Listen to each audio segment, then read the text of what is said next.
இளைஞரணி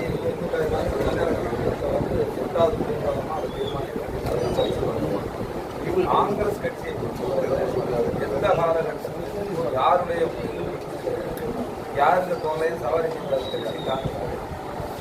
1967க்கு முன்னாலே அப்படிதான்.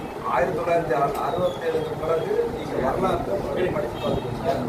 ஒவ்வொரு காலம், அதாவது 89ல் நாங்க தனிச்சிருக்கோம். ஆனா திராவிட முன்னேற்ற கழகம் வேற கட்சியோட கூட்டணியாக தான் இருக்கு.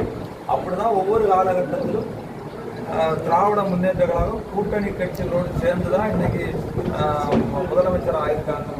உலகம் அறிந்த உண்மை தமிழக மக்களுக்கு நல்லா தெரியும். மாவட்டங்களில்